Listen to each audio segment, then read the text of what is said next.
오늘은 대강절, 대림절 첫 번째 주일입니다. 며칠 전에 달력을 이렇게 봤더니 마지막 한 장이 외롭게 딱 남아 있습니다.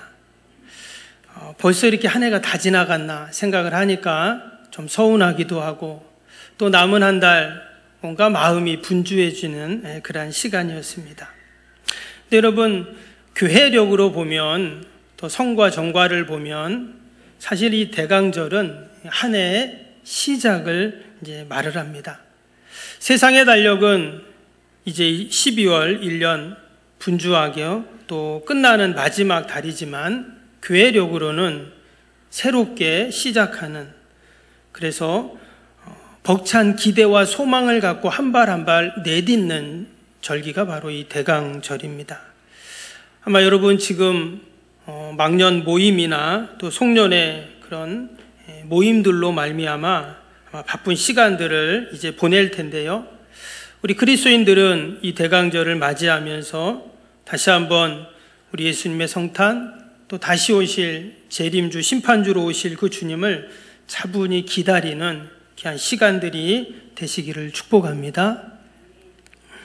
그렇다면 우리는 이 성탄의 주님, 재림의 주님을 어떠한 마음으로, 또 어떠한 자세로 우리는 맞이해야 될까요? 오늘 함께 읽은 본문의 말씀은 마리아의 찬송 또는 마리아의 찬미라고 일컬어지는 그런 내용입니다. 마리아가 아기 예수님을 잉태하고 그 기쁨 가운데, 감사 가운데 찬양하는 그러한 내용이죠. 교회 역사를 보면 지난 2000년 동안 오늘 이 마리아의 찬양을 노래하고, 또 이와 관련된 수많은 성가곡들이 만들어진 것들을 보게 됩니다. 성경에 많은 찬송 시들이 있지만 시편에도 많이 있잖아요. 근데 이 마리아의 찬송 시만큼 그 영적인 깊이와 은혜가 넘치는 그런 찬양도 흔치 않습니다. 여러분, 우리가 대개 노래를 하거나 찬양을 한다고 할 때 어쩔 때 합니까? 슬픔의 애가를 부를 때도 있죠. 그러나 우리는 기쁘고 즐겁고 감사할 때 노래를 하게 됩니다. 오늘 이 마리아의 찬가도 전체적인 분위기를 보면 너무 기쁘고 즐거워서 찬양하는, 노래하는 그러한 시죠. 오늘 말씀을 잠깐 보겠습니다. 46절, 47절 보시면 마리아가 이르되 내 영혼이 주를 찬양하며, 또 47절에 내 마음이 하나님 내 구주를 기뻐하였음은 그랬습니다. 내 영혼, 내 마음이 너무 기뻐서 주님을 찬양한다, 이렇게 되어 있어요. 여기서 찬양한다는 말이 메갈루노라는 그런 단어인데요, 그 원래 뜻이 뭐냐면 크게 기뻐하면서 또 위대하다고 생각하며 선포하는 그런 찬양이라고 되어 있습니다. 그러니까 그냥 찬양하는 게 아니라 막 기쁨으로, 맞다, 찬양하기 합당하다, 그렇게 외치면서 노래하는 것이 바로 오늘 이 내용입니다. 이어지는 48절, 49절도 한번 볼까요? 그의 여종의 비천함을 돌아보셨음이라. 보라, 이제 후로는 만세 나를 복이 있다 일컬으리로다. 능하신 이가 큰 일을 내가 행하셨으니 그 이름이 거룩하시며. 여기에 보면 마리아가 자신을 뭐라고 말했습니까? 48절에 보니까 여종의 비천함을 이렇게 말을 했어요. 비천한 자신을 주님께서 돌봐주시고 능하게 하시고 큰 일을 행하셨다 하면서 찬양을 하고 있습니다. 억지로 찬양하는, 마지못해 찬양하는 모습이 아니라 정말 은혜와 감사가 넘쳐서 찬양하는 그러한 모습이죠. 근데 여러분, 이러한 모습이 어떤 모습입니까? 사실 성령 충만한 모습이잖아요. 지난 월삭 새벽 기도회 때도 제가 그런 말씀을 드렸는데, 지난 몇 주 동안 제가 계속 성령 충만이라는 그 말씀을 이렇게 묵상을 했습니다.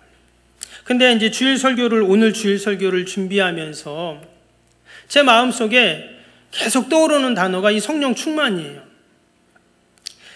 근데 지금 대강절이잖아요. 그러니까 성탄과 관련된 말씀을 준비해야 되는데, 제가 하나님께 기도를 했어요. 하나님, 성탄과 관련된 말씀을 준비해야 되는데 왜 자꾸 제 성령 충만이라는 그런 단어가 생각이 납니까? 그런데도 하나님께서는 계속 제 마음에 성령 충만이 생각나게 하셨어요. 그래도 또 대강절이니까 성탄 말씀을 또 준비하려고 다시 성탄에 관련된 말씀들을 쭉 읽는데 깜짝 놀란 게 뭐냐면 이 성탄과 관련된 모든 성경에 나오는 기록된 사건들이 성령 충만 사건이었다라는 거예요. 그래서 이 성령이라는 단어가 계속 제 눈에 들어오는 겁니다. 여러분, 성탄이야말로 가장 성령 충만한 그런 사건인 줄로 믿습니다. 오늘 위에 35절 한번 볼까요? 천사가 이제 마리아에게 나타나서 수태고지에 대한 이야기를 하는 내용이죠. 근데 여기 35절에 보니까 천사가 대답하여 이르되 성령이 내게 임하시고 지극히 높으신 이의 능력이 너를 덮으리니 이러므로 나실 바 거룩한 이는 하나님의 아들이라 일컬어지리라. 여기에 보니까 성령이 내게 임하시고 그랬어요. 지금 아직 마리아가 아기를 잉태하기 전입니다. 그러기 전에 먼저 뭐가 임했어요? 성령이 임했다, 이렇게 지금 먼저 말을 하고 있습니다. 그래서 그가 성령으로 충만하여 아기 예수님을 잉태하고 또 오늘 읽었던 마리아의 창고는 성령 충만해서 지금 찬양을 하고 있는 그러한 내용입니다. 여러분, 성탄의 사건은 우리의 인생 가운데 가장 성령 충만한 일들인 줄로 믿습니다. 그 성령 충만했던 마리아가 지금 감사와 기쁨과 영광으로 성령 충만해서 찬양하는 그러한 내용입니다. 우리 말씀을 다시 한번 보겠습니다. 50절 볼까요? 긍휼하심이 두려워하는 자에게 대대로 이르리로다. 지금 자신이 두려워하는 자인데 어때요? 하나님의 긍휼을 베풀어 주셔서 찬양한다는 말입니다. 52절도 보세요. 권세 있는 자를 그 위에서 내리치셨으며 비천한 자를 높이셨고, 비천한 자신을 높여주셨죠. 53절에 줄이는 자를 좋은 것으로 배불리셨으며 부자는 빈손으로 보내셨도다. 절대 줄이는 자를 굶주리게 하지 않는, 배부르게 하시는 주님을 찬양합니다. 또 54절에 그 종 이스라엘을 도우사 긍휼히 여기시고 기억하시되, 무슨 말입니까? 도우시는 분, 긍휼히 여기시는 분, 또 우리를 반드시 기억해 주시는 하나님이심을 찬양하고 있습니다. 지금 이 마리아의 고백, 찬양, 그 감사가 여러분 성령 충만한 성도의 모습이거든요. 우리는 때때로 이 성령 충만에 대해서 오해할 때가 있습니다. 성령 충만이라고 하면 두 종류의 부류의 사람들이 이제 생기게 되는데, 한 부류는 뭐냐면 성령 충만을 신비의 체험으로, 영적인 체험으로 생각하는 경향이 있습니다. 소위 말해서 방언쯤은 해야 되고 또 신유와 치유의 역사는 어느 정도 일어나야 하는 것으로 성령 충만을 생각하게 됩니다. 성경에도 보면 마가의 다락방에 성령님이 임할 때 어떻게 임했습니까? 바람처럼, 불의 혀가 갈라지는 것처럼 성령님이 임했잖아요. 그래서 사람들은 이런 현상, 이런 모습이 성령 충만이다, 이렇게 얘기합니다. 대부분 오순절 계통, 순복음 교회가 이런 얘기들을 많이 하죠. 근데 또 한 부류가 있어요. 성령 충만은 말씀 충만이라고 이야기를 합니다. 한동안 한국 교회가 이 성령 충만을 신비주의 또 은사 충만으로 생각해서 한국 교회는 신비주의 신앙, 혼합주의 신앙으로 그렇게 치우쳤다 하는 이야기를 합니다.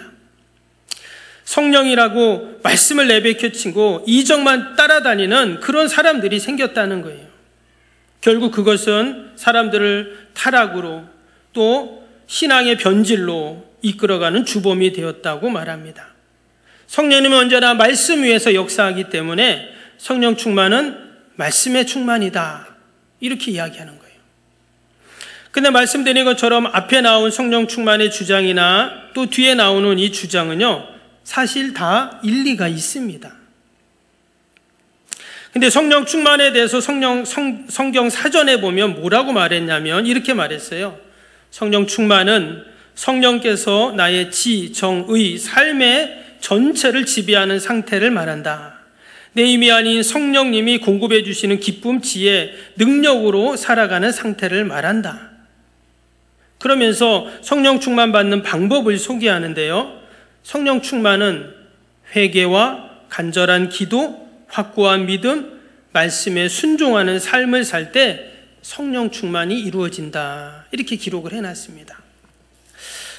성경 사전이라 그런지 정확하게 성령 충만을 소개했어요.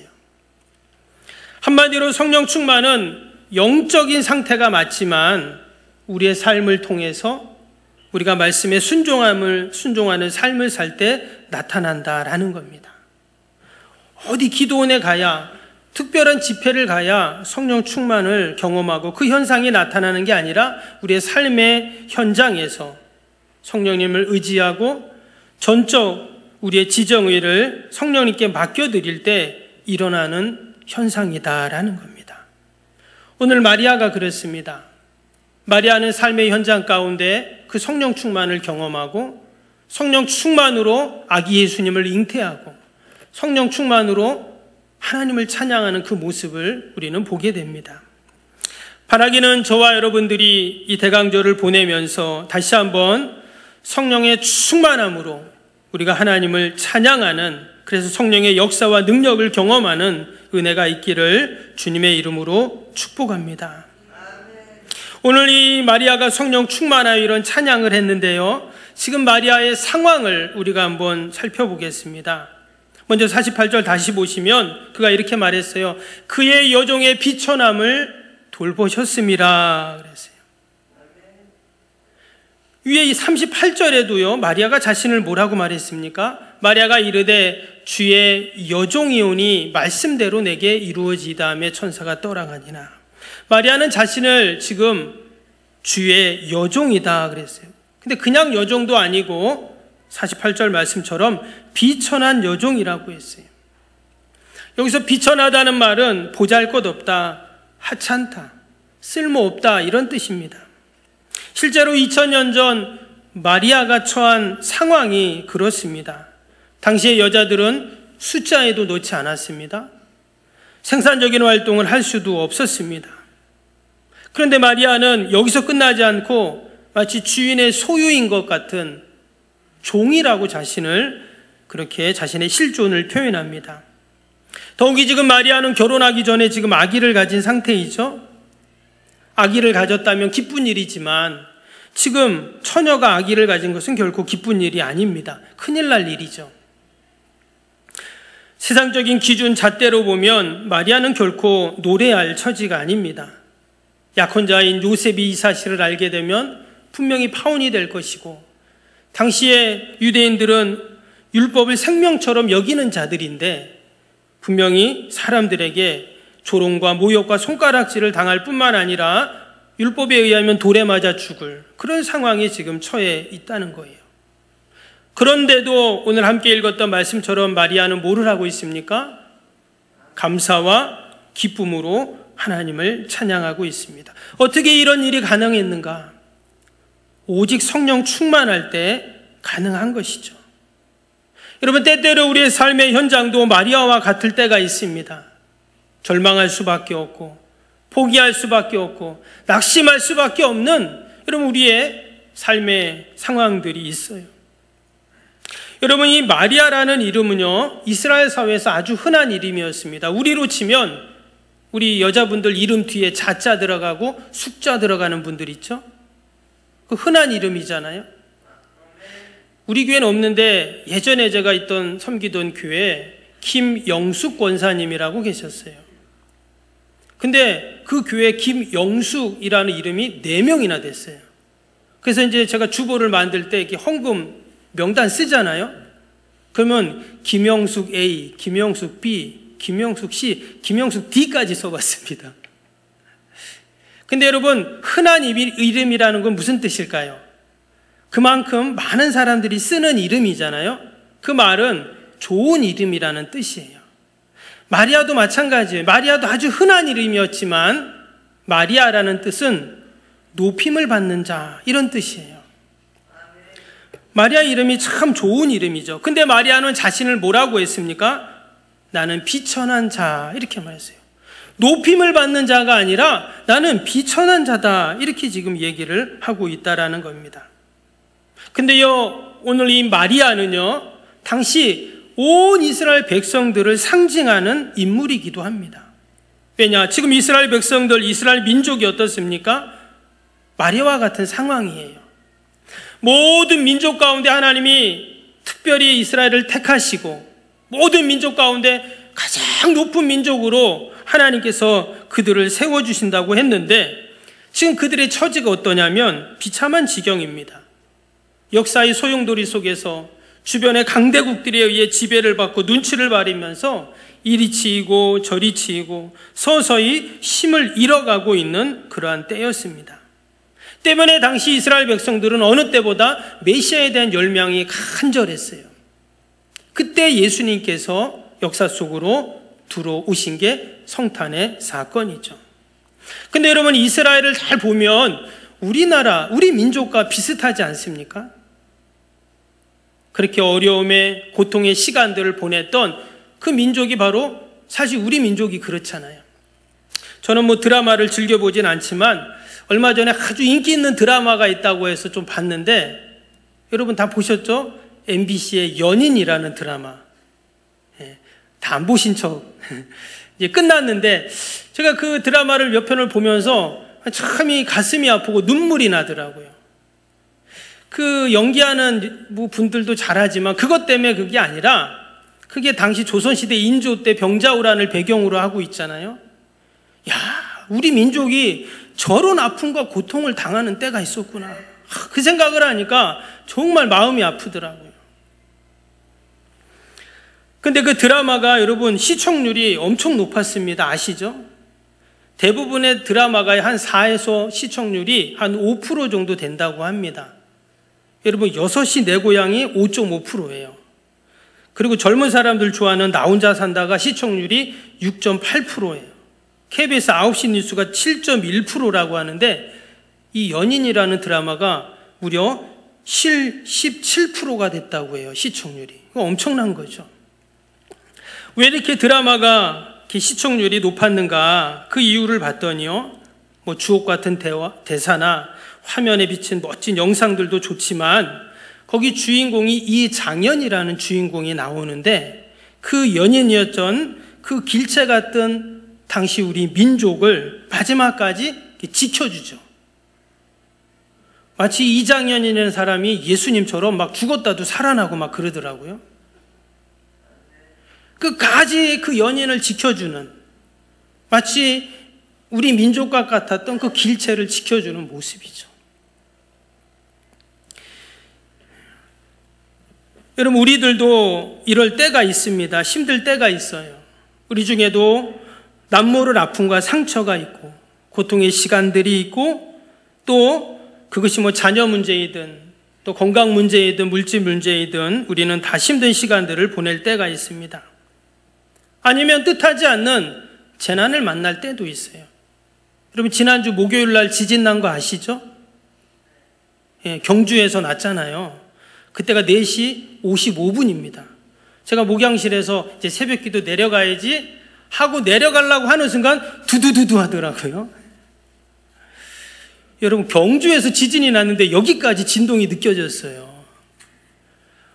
지진이 났구나 이제 생각을 했습니다. 그리고 새벽기도 끝나고 이제 목양실 갔는데 그런 마음이 들었습니다. 야, 만약에 보니까 4.0이었다고 합니다. 진도가. 근데 여러분 지난번 중국에 쓰촨성에 지진 난 거 아시죠? 그때 얼마나 피해가 많았습니까? 중국에. 그때 8.0이었대요. 진도가. 우리가 4.0 진도에도 이렇게 흔들리는데 이런 만약에 우리 포항에 그런 일 없겠지만 하나님이 지켜주시겠지만 여러분 8.0 아니 9.0 지진이 일어나지 말라는 법이 없어요. 그런 일 없을 아닙니다. 몰라요. 어떻게 될지 아무도 모릅니다. 우리 인생이 그렇다는 거예요. 뜻하지 않는 재난, 코로나도 마찬가지고요. 기후변화로 인한 수많은 자연재해들, 크고 작은 우리의 삶의 문제들이 우리에게 늘 있습니다. 지금 마리아에게도 그런 거예요. 이제 좀 기다렸다가 멋진 신랑인 요셉 만나서 결혼해서 가정 이루고 정말 남부럽지 않게 살고 싶은 그러한 소망을 가진 시골 처녀였는데 어느 날 갑자기 천사가 나타나든지 너 이제 애를 가질 거야. 그리고 시간이 지나니까 점점 배가 불러오기 시작합니다. 그리고 이 아기가 하나님의 아들이라는 거예요. 여러분 믿어지겠어요? 근데 참으로 놀라운 것은 이 마리아는 그러한 절망의 상황 속에서 낙심하지 않고 또 실망하지 않고 도망가 버리지 않고 성령님의 역사를 인정하면서 주의 여종이오니 말씀대로 이루어지이다 순종합니다. 그리고 성령 충만으로 감사와 기쁨과 영광의 찬양을 올려드리고 있습니다. 하나님은 이 비천한 여종을 인류 역사 가운데 가장 높은 자로 세워주셨어요. 여러분 가톨릭에서는 마리아를 어떻게 부릅니까? 성모 마리아라고 하잖아요. 이 성모 마리아라는 뜻은 그냥 거룩한 어머니라는 뜻이 아니에요. 성부, 성자, 성령, 성모로 들어가는 거예요. 신학적으로는 사실 맞지 않는 말입니다. 그러나 마리아 입장에서 보면 여러분 하나님의 아들을 품었어요.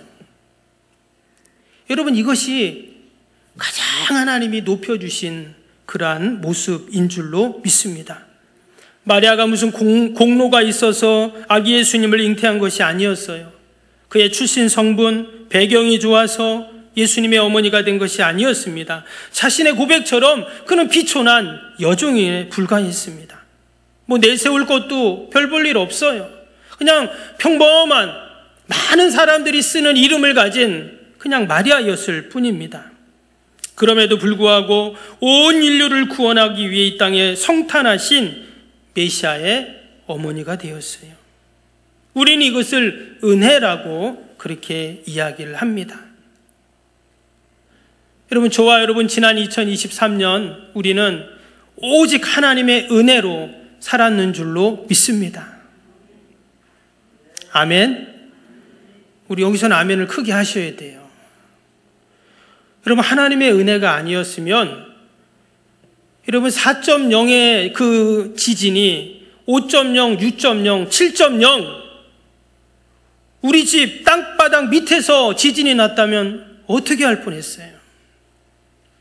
근데 하나님께서는 하나님의 은혜로 지금까지 때로 몸도 아팠고 손해도 받고 사람들에게 상처도 받았고 계획하고 소망한 것이 잘 이루어지지 않기도 했지만 그러나 여전히 우리는 여러분 하나님의 은혜 가운데 지금 이 시간 이 자리에 있는 줄로 믿습니다. 세상에서는 은혜를 잊는다를 배응망덕한 자라고 합니다. 저런 배응망덕한 이렇게 말을 하죠.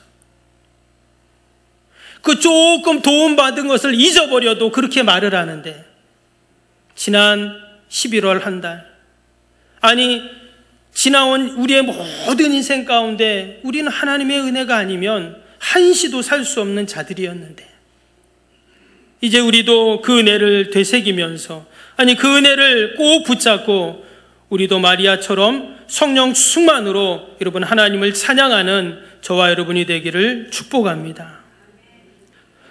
성탄의 사건은 성령 충만의 사건이라고 말씀드렸죠. 오늘 28절 다시 한번 봅니다. 천사가 성령 충만한 마리아에게 말합니다. 그에게 들어가 이르되 은혜를 받은 자여 평안할지어다. 주께서 너와 함께 하시는도다. 그리고 우리가 성령 충만할 때 주님이 나와 함께 하심을 우리는 경험하게 됩니다. 30절 말씀 천사가 이르되 마리아여 무서워 말라 내가 하나님께 은혜를 입었느니라. 우리가 성령 충만할 때 하나님의 은혜가 있게 됩니다. 35절에 천사가 대답하여 이르되 성령이 내게 임하시고 지극히 높으신 의 능력이 너를 덮으시리니 이러므로 나실 바 거룩한 이는 하나님의 아들이라 일컬어지리라. 지극히 높으신 그 하나님의 능력이 우리 가운데 다 덮어 있는 거예요. 42절에는 장차 세례 요한의 어머니죠. 마리아의 친족이었던 성령 충만한 엘리사벳이 성령 충만한 마리아에게 이렇게 말합니다. 엘리사벳이 마리아가 무난함을 들으며 아이가 복중에 뛰노는지라. 엘리사벳이 성령의 충만함을 받아 큰 소리로 불러 이르되 여자 중에 내가 복이 있으며 내 태중의 아이도 복이 있도다. 성령 충만한 마리아를 향해서 하나님이 엘리사벳을 통해 하신 말씀이에요. 여자 중에 너가 가장 복이 있다. 네 태중에 있는 아기까지도 다 복되다. 이렇게 말합니다. 우리가 한 주간을 살면서도 여러분, 우리가 성령 충만하여 주님과 동행하고 하나님의 은혜를 입고 지극히 높으신 하나님의 능력이 우리의 삶의 자리를 다 덮어. 여러분, 늘 우리의 삶이 때로 우리의 상처가 있지만 그 상처도 별이 되고, 아픔이 있지만 그것이 간증이 되고, 우리의 눈물이 있지만 그것이 생명의 씨앗이 되는 놀라운 축복의 삶을 사는 저와 여러분이 되시기를 주님의 이름으로 축복합니다.